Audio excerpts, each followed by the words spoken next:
자, 안녕하세요. 자, 지난 시간에 이어서 구마라즙에 대한 이야기를 계속 해드릴게요. 구마라즙은 중요도 자체가 굉장히 높기 때문에 여러 번에 걸쳐서 이제 말씀을 드리는데, 구마라즙 이전 시대를 고역이라고 합니다. 고역. 그래서 그때 고역이라는 게 뭐냐면 옛고자를 쓰는데 개판 번역 시대. 원칙 없이 다 각각등 보채로 번역을 하던 시절. 그리고 인도 원전이 통일되어 있으면 그게 혼란이 적었을 겁니다. 제가 요번에 역경원 장스님한테도 동국대 역경원 장스님께도 그 말씀을 드렸는데, 번역의 원칙을 좀 세워주십시오. 지금 사리자라고도 하고 사리불이라고도 하고 사리푸트라라고도 하고 즉 이런 식으로 우바제사라고도 하고 책마다 이렇게 다 틀리게 나오는데, 이런 식으로 돼갖고 굳이 힘들게 전문가들도 아닌 사람들이 혼란을 초래할 필요는 없고, 하나를 지칭하는 용어는 하나면 됩니다. 그거를 누가 기준을 정해주시면 딱 거기에 맞춰서 모든 사람이 번역하면 번역하는 사람도 단어 선택에서 편하고, 그 다음에 읽는 사람들도 훨씬 편하죠. 그 원칙을 처음으로 제정해야겠다라고 생각했었던 사람이 도안, 그리고 그거를 실제로 완성해내는 사람이 구마라즙이에요. 그래서 인도라고 하는 나라가 땅이 넓잖아요. 그러니까 동네마다 언어도 다르고 문화도 다른 거예요. 그러니까 똑같은 불교가 전래해도 거기에 가서 좀 오래 있다 보면 내용들이 좀씩 바뀌게 되겠죠. 그 동네 문화에 맞춰서. 그건 뭐 당연한 거 아니겠어요? 그런데 그게 나중에 중국으로 넘어올 때는 이게 인도께 여기 것만 넘어오는 게 아니고 넘어오는 길은 거의 비슷해요. 그런데 여기 것도 올 거고 여기 것도 올 거고 여기 것도, 이게 막 이렇게 들어오잖아요. 근데 중국 사람들 입장에서는 그걸 알 수가 없지. 인도 사람들 입장에서는 딱 보면, 그러니까 같은 한국 사람들끼리 이렇게 보면, 야, 저분은 좀 경상도 억양인데, 저분은, 그러니까 저 같은 경우가 말이 막 섞여 있는 사람이거든요. 스님들의 특징 중에 하나일 수도 있는데, 어느 한 지역에서만 계속 살지 않고 여기저기 다녔던 사람들이 말이 섞여요. 그렇게 해서 언뜻 보기에는 경상도 억양이 제일 많은 것 같은데, 경상도 사람들이 볼 때는 자는 경상도가 아니야. 또 이렇게 보거든요. 그거는 한국 사람들만 알 수 있는 거예요. 외국인이면 그걸 알 수가 없죠. 이해가 되시죠? 그러니까 인도에서 여러 가지들이 버전이 넘어왔을 때 중국 사람들 입장에서는 이게 좀 알딸딸한 거죠. 그리고 이걸 가지고 오는 사람이 여기 스님이 가지고 올 수도 있고 여기 스님이 가지고 올 수도 있잖아요. 그러면 이게 타협이 안 됩니다. 자, 우리 걸로 통일하자. 그러면 여기 스님이 내가 미쳤냐? 이렇게 나오겠죠. 당연히 우리 걸로 해야지. 뭔 소리야? 우리 게 더 정통이야. 이런 얘기를 했겠죠. 그러니까 국가 차원에서 누군가 기준을 정해주지 않으면 그게 불가능한 거예요. 그래서 고역의 시대라고 하는 것은 실제로 그냥 저렇게 가지고 오신 분들이 다 자기식으로 번역하던 시대. 그러니까 혼란스럽지. 그리고 체계가 안 잡히고. 그리고 이제 나중에 구역의 시대, 구역이 이제 구마라즙이 어떤 틀을 딱 정하는 거예요. 후진이라는 이 전진 있잖아요. 이름이 전진이고 그 다음에 들어서는 나라가 후진이에요. 그래, 후진은 그 음악이 나와. 엘리제를 위하여 음악이 나오면 후진이야. 기아를 넣고 엘리제를 위하여 나오면 후진이거든. 그 후진의 국가적인 지원을 얻으니까 어떤 틀을 만들 수 있는 거예요. 그래서 당신이 그 틀에 의해서 경전을 번역하니까 어떤 기준이 딱 만들어지면서 불교가 확 퍼지게 되는 거고, 그리고 나중에 이분의 번역의 특징은 뭐냐면, 저 구역의 특징은 뭐냐면 중국화된, 중국 관점을 중국 사람들이 이해하기 쉬운 번역. 중국 사람들이 조금 더 쉽게 알아들을 수 있는 방법들을 택한 중국적 사유라고 하는 것에 기반, 물론 그렇게까지 무식하게 번역한 건 아니에요. 그건 번역이 아니지.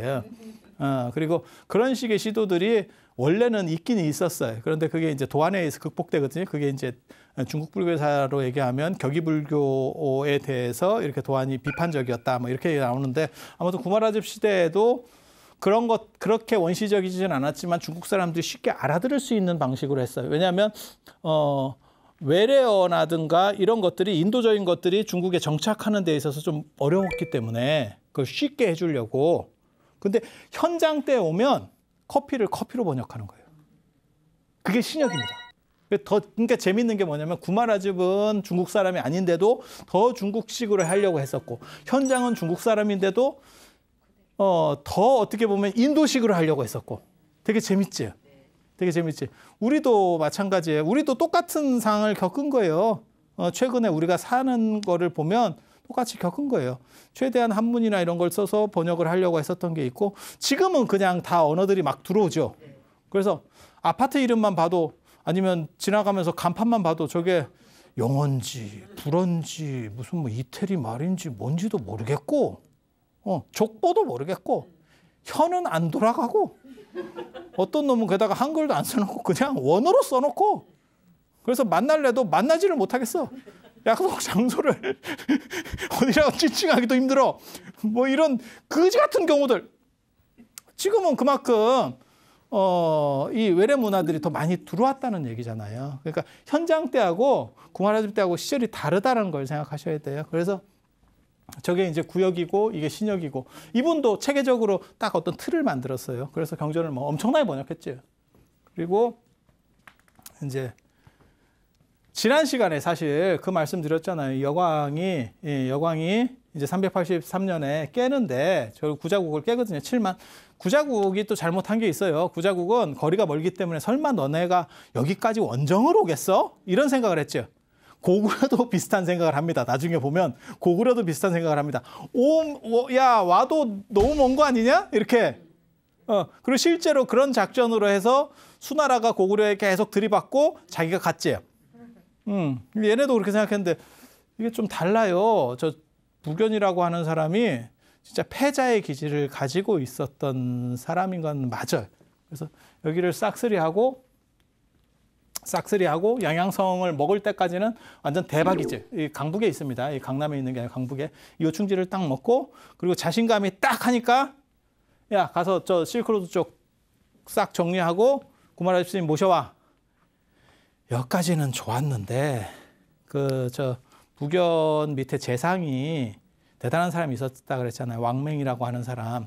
그 사람이 그랬거든요. 부견한테 동진을 공격하지 마라. 강남 정벌은 지금 아직 시기상조다. 그러니까 전쟁을 해서 이기려면 두 가지가 있어야 되거든요. 하나는 내가 잘하는 것도 있어야 되고, 하나는 쟤네가 좀 삐리해야 돼.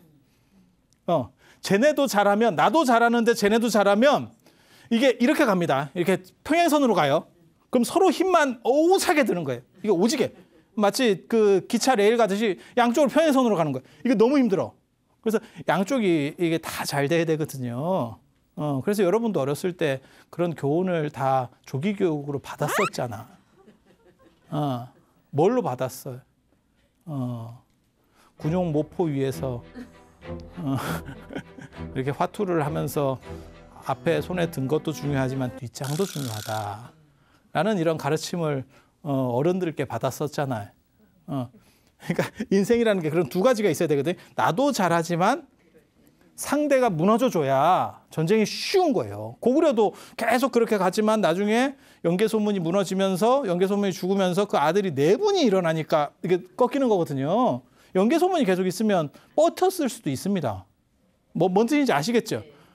두 가지가 다 맞아야 돼. 근데 그 왕맹이라는 사람이 딱 봤을 때는 아직 동진이 우리보다 상태가 매로인 건 맞는데 그래도 쟤를 쉬운 상대는 아니야. 그래서 이게 안정을 해야지. 여기 지금 강북을 다 통일을 했는데 안정을 시키는 게 우선이지, 내려갔다가 잘못해 덜컥수에 걸린다. 맞아요. 실제로. 그리고 왕맹이 이제 죽고 난 뒤에 정벌을 하거든요. 그리고 저 때까지만 하더라도 20살에 왕위를 샥 해가지고 후루룩 짭짭한 뒤에 이렇게 막 쫙쫙쫙 벌렸는데 싹 잘 된 거거든. 근데 거기에 운을 너무 많이 썼지. 그래서 사람이 교만해진 거예요. 이 사람이. 너무 잘 되니까. 너무 잘 돼. 던지면 대박이야 이게 지금. 80년대 주식시장이야. 막 그냥 던지기만 하면 막 다 막 올라가고 있던 시절인 거야. 이게 뭐든지 돼. 그러니까 이게 미친 짓을 합니다. 제가 보기에는 전쟁사에서 할 수 없는 일을 벌려요. 그게 뭐냐면, 자 봐보세요. 383년에 여광에게 7만 군대에서 구자국, 이거 원정을 보내는 거거든요. 7만을 빼서. 그런데 어떤 일이 벌어지면 같은 해에 남진을 해버리는 거예요. 얼마를 동원하냐면 96만인데 이게 90만이라고 나오는 데도 있고 100만이라고 나오는 데도 있어요. 그러니까 7만을 이쪽으로 해서 보냈고 자기가 한 100만을 동원해서 전쟁을 밑으로 내리는 거예요.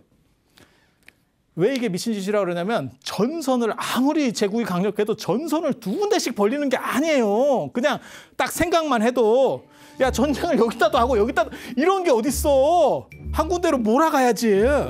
아니 그렇지 않아요? 게다가 남쪽에는 또 저게 강하다고 생각보다 제일 강한 애입니다. 이렇게 하고 재상이 지금 죽었는데 그러니까 기고만장이지. 이제 뭐 지금 내가 불패신하다. 이제는 막 멀티를 막 늘리고 막 모든 사업을 막 문어발로 해도 이건 대마불사다 이 생각을 한 거예요. 그리고 저 양반이 이제 그 생각이 있는 거죠. 나이가 어느 정도 되니까 내 살았을 대통령. 이 욕심이거든. 네.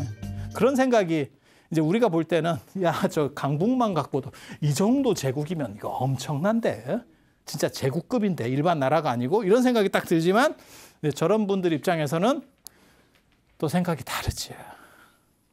테슬라 일론 머스크 같은 경우도 그렇잖아. 우리가 보기에는 야 저 전기차만 갖고도 뭐 야, 대단하다. 도요타보다도 저 회사가 더 주가 가치가 더 높대 주식 가치가. 그런데 자기는 또 뭐라냐면 스페이스 X라고 그래가지고 우주에다가 막 셀이 막 이렇게 인공위성을 쫙 때리가지고 전 세계를 그 망을 다 건설하겠다. 그리고 화성으로 가겠다. 막 이상한 얘기를 하잖아. 야 이거 너무 벌리는 거 아니냐?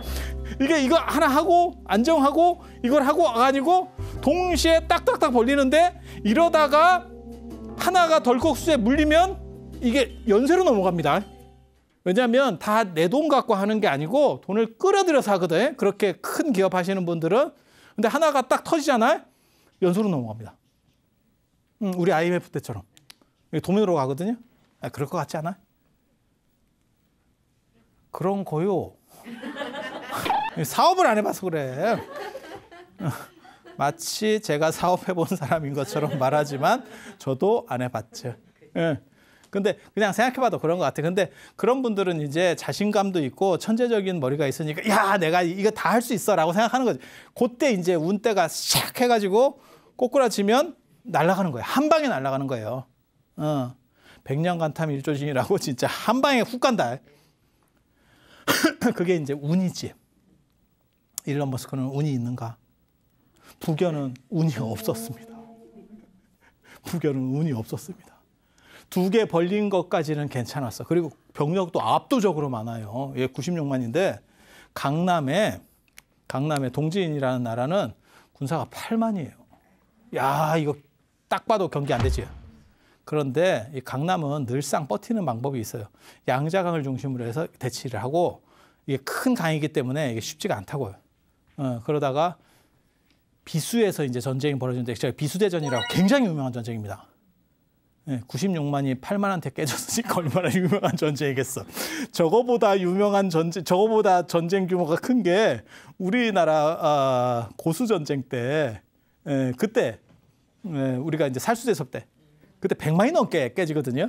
그거 외에는 근데 저 중국 안에서의 어떻게 보면 전쟁은 이게 가장 큰 전쟁이라고 봐도 과언이 아닐 겁니다. 역사적으로 있는 뭐 저기 삼국지의 적벽대전 뭐 100만 이런 건 다 구랍니다. 그런 건 정사삼국지에 있는 게 아니고 삼국지 연의 소설책에 나오는 얘기인 거고 정사삼국지에는 그런 내용이 없어요. 그냥 전쟁을 하러 이렇게 한 번씩 갔다가 아닌 게 배 이래갖고 이 산이 아닌가 이러고 그냥 왔다는 정도가 다예요. 없어. 그 삼국지 연구하는 사람이 뭐라고 얘기하냐면 나관중이 거기다가 강력한 구라를 칠 수 있었던 이유가 뭐냐면 기록이 없기 때문에 기록이 없기 때문에 아무렇게나 구라를 쳐도 돼. 뭐가 있었어 이러면 구라치기가 어려운데 이게 뭐 대빨이나 쳐도 뭐 아무것도 없는데 뭐 100만이 아니고 한 억만으로 해도 뭐 관계가 없을 겁니다. 그리고 이게 중국 사람들이 100만 하는데 100만이 뭔지는 정확하게 모르겠어요. 그냥 많다는 대충 의미라고 보시면 돼. 진짜 100만인지는 잘 모르겠고 그리고 그렇게 이제 구라를 칩니다. 그래야 이제 상대가 이제 쫄이거든. 이게 전쟁이라고 하는 게 기선을 잡느냐가 굉장히 중요해요. 현대전은 아무 필요가 없고 예전에 이렇게 무대뽀로 싸울 때는 사기 진작이라는 게 굉장히 중요해요. 근데 이 강남의 영웅이 저 사한이라고 하는 사람이에요. 회계산에 살던 사한이라고 하는 사람인데 진짜 웃긴다. 저 현악. 어떻게 보면 저 강남에 있었으니까 청담 이런 거 하는 사람인데 알딸딸한 은자 같은 사람이에요. 쳐들어왔는데 저 강남 저 되게 재밌어요. 저 이제 강남 문화인데 아니 전쟁이 나면 어떻게 보면 국방부 장관이 제일 중요한 거 아니에요. 그 실전하는 사람들한테 딱 맡게 될 거 아니에요? 은자한테 맡긴다니까. 중림치령 같은 사람이야. 저 사한이라고 하는 사람이 중림치령 같은 사람이야. 자기 조카인 사연이라는 사람을 대장군으로 이렇게 딱 낙하산으로 앉히고 놀고 있어요. 그래갖고 저쪽에서 96만이 쳐들어온다는데 어떻게 생각하십니까? 나대지 마라. 모든 계책은 내 가슴 속에 있느니라. 이거 뭐 철학자야. 이게 무슨 전쟁이 터졌다는데 이따구 소리를 해요. 실제로 전쟁에서 승리했을 때 이 사람이 뭐 했는지 아세요? 바둑 두고 있었어요. 바둑 두고 있었어요. 그래 보고가 와가지고 저희가 전쟁에서 이겼습니다. 이랬더니 요즘 애들이 잘해 이러면서 두고 있다는 얘기예요. 이게 굉장히 재밌는 사람입니다. 그러니까 일반 사람하고 약간 달라. 근데 왜 특이하다라고 얘기하냐면 저런 사람을 어떻게 보면 총사령관으로 임명한다는 자체가 강남 문화가 굉장히 특이한 겁니다. 아니 그렇잖아요. 좀 뭐 장난해? 그러니까 우리 삼국지에 보면 그런 거 있죠. 관우 얘기에서도 그건 뭐 거짓말인지 진짜인지 모르겠는데 관우가 뭐 독화살을 맞아가지고 이렇게 했을 때 그 화타가 거기 이렇게 째고 그 독을 긁어내잖아요. 뼈까지 들어가서 이렇게 뭐 긁어내고 이런데 마취를 안 했다 하는데 마취를 했을 겁니다. 아마 그 마취약이 마비산이거든요. 뭐 근데 그때 관우가 이제 바둑 두고 있었다. 뭐 이런 식으로 해서 여기 다 꼬매놓으니까 다 끝났어요. 이러면서 대마 잡았다는 뭐 이런 얘기 뭐 그런 택이지. 그런 비슷한 얘기예요. 그래서 아무튼 저 사한한테 걸려가지고 진짜 덜컥 당하는 겁니다. 근데 작전이 뭐였는지 알아요? 저기 그 유명한 비수대전인데 진짜 진기하다. 너무너무 어이없게 줘요. 96만으로 8만한테 지는 것도 아니 이게 요즘은 무기 중심이기 때문에 군대가 얼마가 있느냐가 중요한 시절이 아니에요. 미국이 무기가 무서운 거지 우리가 군인이 무서운 건 아니잖아. 군인 수만 따지면 우리나라가 전 세계에서 몇째 안 갈 정도로 많을걸요. 우리는 전시 국가고 국가 전체가 대한민국 국민이면 전부 국방 의무를 지고 있잖아. 아니 그렇지 않아요? 여러분이 안 가서 그래. 우리도 가. 우리 승군이야 승군. 그렇게 하는데 그러니까 무기의 문제잖아요. 근데 고대 전투는 무기의 문제가 아니에요. 쪽수 문제예요. 대부분. 쪽수가 많으면 무조건 이기는 거예요. 그래서 손자병법에도 나온다니까 2배 이상의 군사 차이가 나면 작전이 안 먹힌다. 그냥 밀어버리면 쉽게 말해서 힘으로 밀어버리면 끝난다는 거예요. 근데 96만 대 8만이면 대충 생각해봐도 11배에서 12배잖아. 이게 되겠어요? 그러니까 북연 입장에서는 야 가서 밟어. 이렇게 생각을 한 거고 그때 비수라고 하는 약간 세로 이쪽에 지금 강남에 이제 내려가거든요. 이렇게 내려가다가 여기서 이렇게 비수라고 하는 이렇게 세로로 한 물이 있어요. 거기에 양쪽이 대치를 하고 있는 거예요. 군대를. 이쪽에 8만, 저쪽에 90만, 96만 뭐 이렇게 대치. 그때 무슨 작전을 쓰냐면 동진에서 무슨 작전을 쓰냐면 이게 전쟁이 오래 가면 서로 힘드니까 서로 지키는 방식을 쓰지 말고 우리 한타 싸움을 합시다. 그럼 어떻게 할 건데? 이랬더니 우리가 비수를 건너갈 테니까 너네가 군사를 좀 물려. 군사를 물려. 그러면 우리가 건너갈 테니까 거기서 한 방에 붙자. 이게 강 놓고 서로 이렇게 왔다 갔다 하지 말고 어느 쪽이 유리할 것 같아요? 강을 건너오는 쪽이 유리할 것 같아요? 아니면 강 건너에서 군사를 물리고 기다리는 쪽이 유리할 것 같아요? 군사를 물리자고 그랬더니 이제 북연이 뭐라고 얘기했냐면 이제 밑에 있는 장군들이 군사를 물리는 거는 좀 그런 거 아닙니까? 이랬더니 북연이 자기도 이제 잔뼈가 굵은 사람이니까 물리는 척하고 쟤네가 건너올 때 다시 진군해서 조지자. 물을 건너다 보면 아무래도 대오가 흔들리게 되고 큰 전쟁은 대오 문제입니다. 대오가 어떻게 갖춰졌느냐가 굉장히 중요하거든요. 그래서 물을 건너면 사람이 줄 맞춰서 물 건널 수는 없잖아요. 이게 큰 강인데 한마디로 얘기해서 뭐 배를 타든 뭘 하든 뭐 이렇게 할 거 아니에요. 그리고 갑옷에는 물이 들어가면 몸이 이렇게 움직임이 가볍지 않습니다. 이해가 되시죠? 그러니까 우리가 당연히 유리하다. 이렇게 생각한 거예요. 그리고 저는 그 판단이 100% 맞다고 생각해요.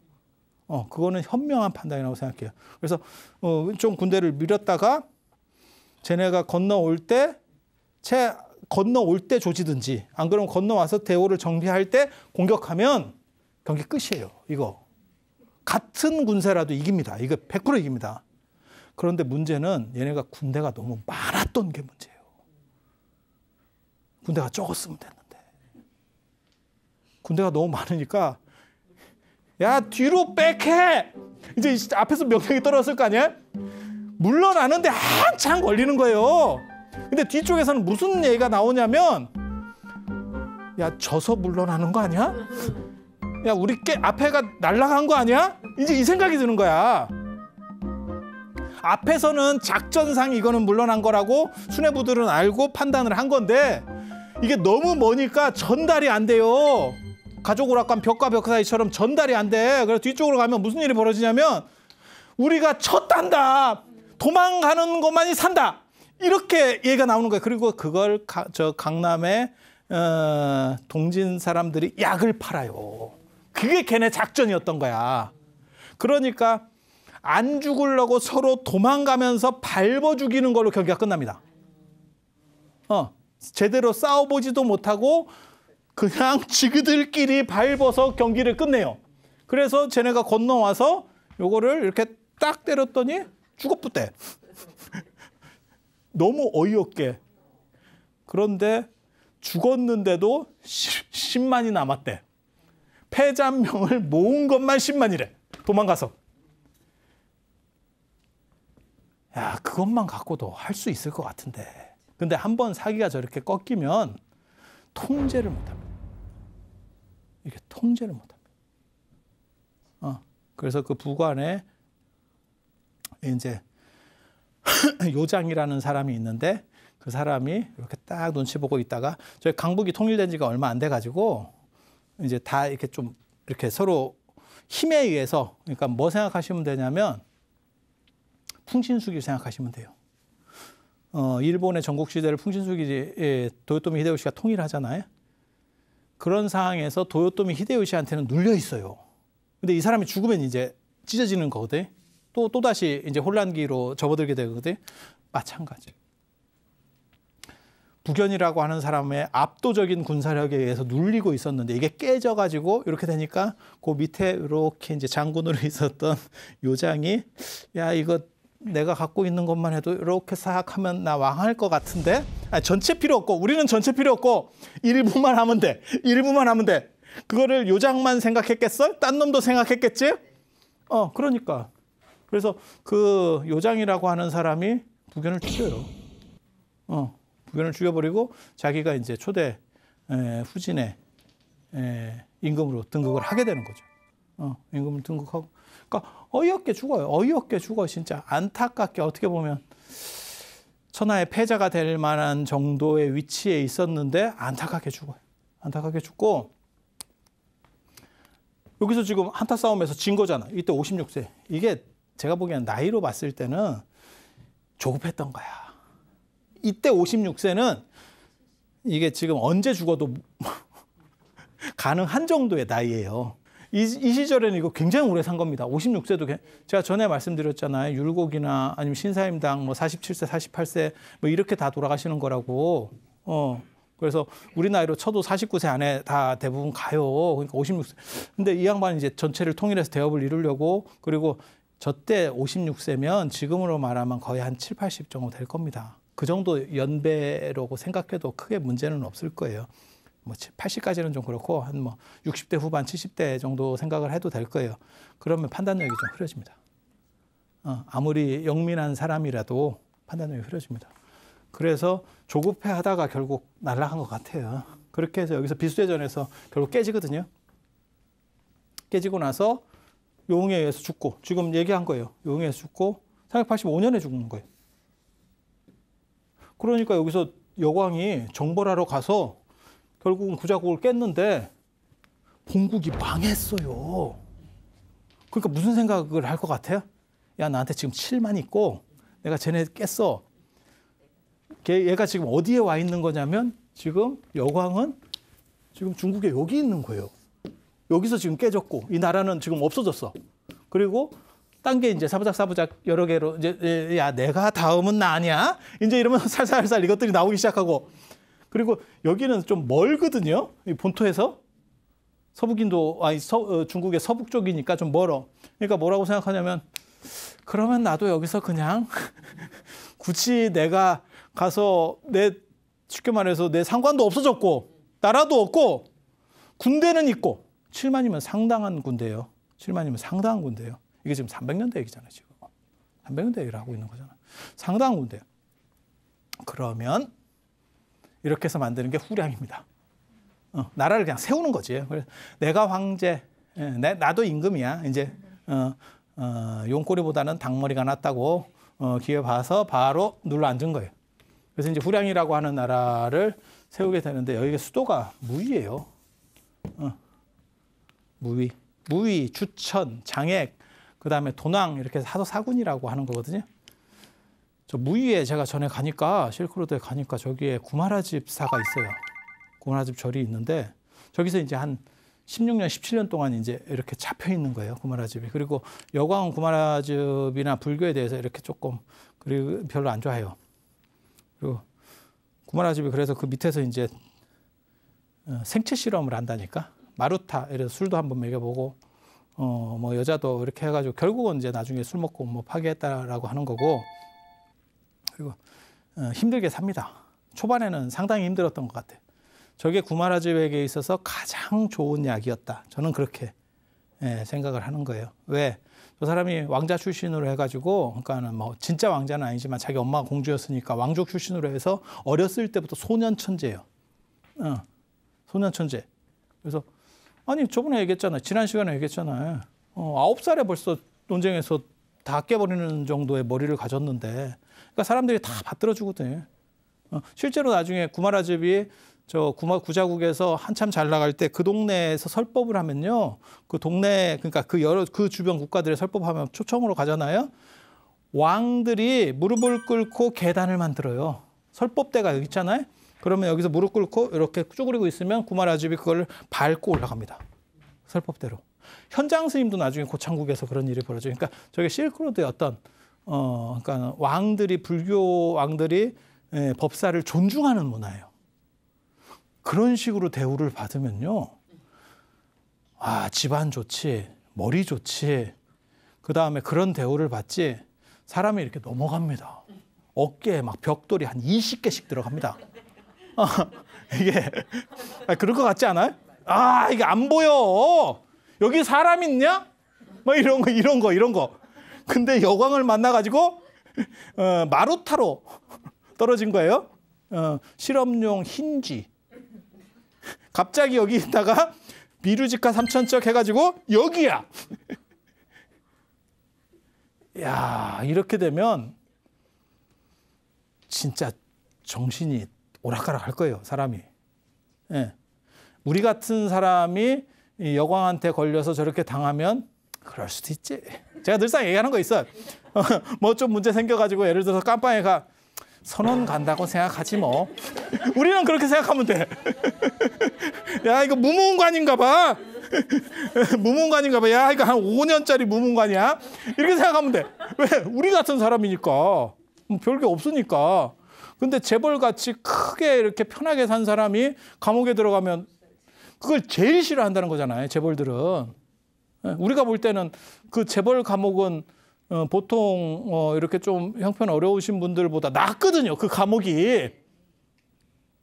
지금 사우디아라비아도 마찬가지잖아요. 거기 왕자의 난 일어나가지고 뭐 난리 났잖아요. 근데 거기 보면 그 빈살만인가 그 양반이 이렇게 다 장악하면서 거기 왕족들을 하는데 거기는 죽이지는 않는다대요. 그래갖고 이기면 그 사람은 5성급 호텔에서 구금하는 거야.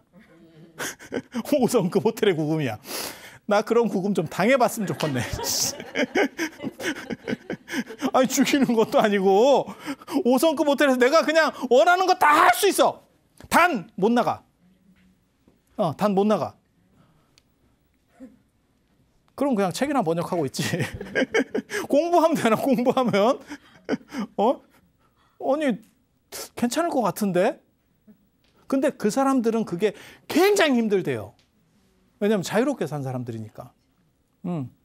우리는 그런 게 별로 없잖아. 우리는 척박하게 산 사람들이고.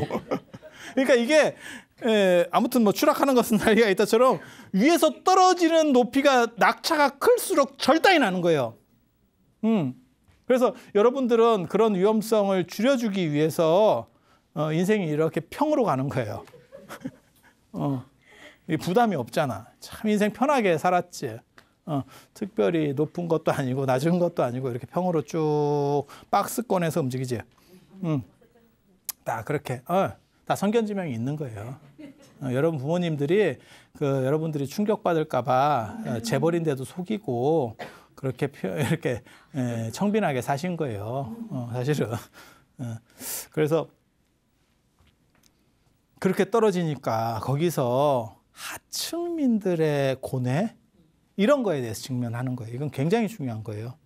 너무 위에 있는 사람들은 밑에 사람의 고통을 모릅니다. 조선시대 양반들은 그러니까 밑에 사람을 알 것 같아. 사람을 안 봅니다. 신분제가 지금 무너져서 밑에 사람이나 위에 사람이나 다 똑같은 사람이고 이렇게 생각을 하는 거지만 예전에는요. 귀족사회나 이런 데 걸리잖아요. 사람을 안 봅니다. 세종대왕이 만든 법이 있어요. 그게 조선시대 최고 악법 중에 하나인데 부민고소금지법이라는 게 있어요. 낮은 사람은 위에 사람을 고소할 수가 없어요. 그러니까 노비가 예를 들어서 그 집주인한테 두드려 맞아갖고 죽었어. 고소를 못합니다. 고소를 하면 그 사람이 벌을 받아. 그게 이제 조선이 골로 가는 가장 큰 이유 중에 하나거든요. 그러니까 부당해도 윗사람이 부당해도 밑에 사람은 무조건 참는 거예요. 여러분 아마 살아보셨으면 유교 문화에 그게 상당히 있다는 걸 알 수 있을걸? 여러분도 여러분 어른들이 이렇게 약간 저건 부당한 것 같지만 부당하면 참습니다. 그거에 어떠한 제도적 틀을 만들었던 게 사실 세종이에요. 그게 부민고소금지법. 이 나라가 뭐 고소를 뭐 워낙 잘하는 나라라서 근데 그렇게 묶어놨을 수는 있어요. 고소율 1위잖아요. 그래서 군화집이 여광 밑에서 굉장히 많이 초반에 고생하다가 이제 구마라집이 살살살 이렇게 여광에게 맞춰주고 여광도 구마라집이 쓸모 있는 사람이라는 걸 인지를 하죠. 왜냐하면 장군이었을 때하고 국가를 경영할 때는 달라요. 제가 전에 그 숙손통하고 항고조 얘기할 때 했었잖아요. 뭐라고 얘기했었냐면 항고조가 이렇게 교만하게 하니까 그 숙손통이라는 학자가 뭐라고 얘기했냐면 말 위에서 천하를 얻을지는 모르지만 말 위에서 천하를 다스릴 수는 없습니다. 딱 그 말이거든. 그러니까 네가 왕국을 만들 때까지는 네 방식으로 그렇게 단순 무식하게 갈 수 있을지 모르지만 경영이라고 하는 건 다른 거거든요. 창업과 경영이라고 하는 건 다르거든요. 그래서 창업이냐 수성이냐 무엇이 어렵냐. 나중에 당체종의 정관정요 같은 데서도 그게 나온다고요.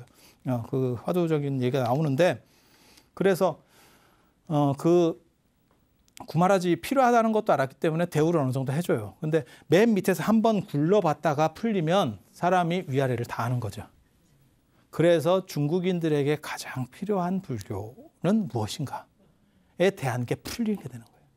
만약에 구마라집이 저걸 못 겪었으면 저 여광한테서 저 상황을 못 겪었으면 저는 그렇게 생각해요. 구마라집의 번역이 지금같이 중국민들에게 호소력이 강하지 못했을 거다. 아픔이 있는 사람의 문학이 훨씬 아름다워요. 그리고 간절함이 있었던 사람하고 간절함이 없었던 사람은 이게 생각하는 방식이 다릅니다. 그래서 구마라즙의 번역이 획을 그을 수 있었던 이유 중에 하나가 뭐냐면 지금 국가적인 나중에 후원을 받는다는 거 플러스 자기가 언어에도 능통하고 인도도 다 갔다 오고 그랬던 사람이지만 아픔도 겪었다는 거. 이 두 가지 굉장히 중요해요. 그래서 결국 여광이라고 하는 사람이 여기서 좀 다스리다가 이 요웅이 이제 후진의 초대 황제고 아니야 요장 요흥이라고 썼는데 이게 요장이에요. 요장에게 죽고 요흥이 요장의 아들입니다. 그래서 이제 후진의 2대 황제인데 이 양반이 이제 구마라집을 다시 모셔서 이제 중국 불교를 이렇게 좀 안정시키고 국가적인 안정기에 들어서게 해야겠다. 이렇게 해서 보내달라고 하죠. 구마라집을. 후량의 저 여광한테 보내달라고 그랬더니 안 보냅니다. 또. 그러면 어떻게 될 것 같아요? 또 전쟁이지. 저쪽 지역이 전쟁이 잘 나는 이유를 제가 지난번에 말씀을 드렸죠. 저기는 명분만 있으면 치고 들어가거든요. 왜? 돈이 돼. 돈이 돼. 그러니까 명분만 딱 걸리면 중국과 미국의 이런 경제 전쟁도 마찬가지죠. 딱 뭔가 걸렸을 때 후다닥 하는 이렇게 빨리 반응을 보일 때도 있고 어떤 때는 저 반응 안 보이네. 그거는 이제 경제적으로 별 가치가 없는 거죠. 그래서 딱 그렇게 생각하시면 돼요. 그래서 결국 요흥이라고 하는 사람이 후량을 깨고 구마라집을 모셔옵니다. 장안으로. 그 당시 수도가 장안이에요. 그래서 소요원이라고 하는 데다가 역경장을 쫙 치러주고 이제 그렇게 갑니다. 그래서 이제 뭐라고 얘기하냐면 구마라집 한 사람 때문에 두 나라가 깨졌다. 구자국이 무너졌고 그 다음에 후량이라는 나라가 무너졌고 이제 그렇게. 그런데 그러면 여광이 죽었느냐? 여광은 그때 안 죽어. 왜? 아니 요흥이 지금 후진의 요흥이 군사를 파견해가지고 여광의 나라를 깼다 했잖아요. 근데 왜 여광은 안 죽을까? 연대를 자세히 보시면 나라가 망하기 전에 죽었습니다.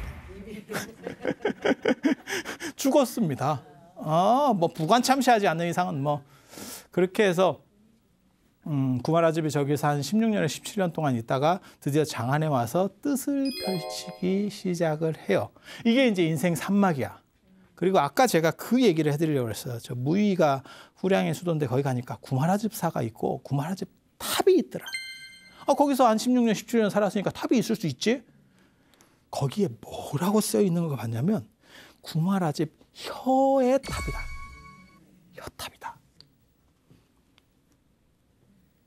진짜 이 혀 얘기가 기가 막힌 얘기가 있어요. 근데 사실 그건 구라고 그 혀 얘기는 혀탑은 장안의 초당사에 모셔져 있습니다.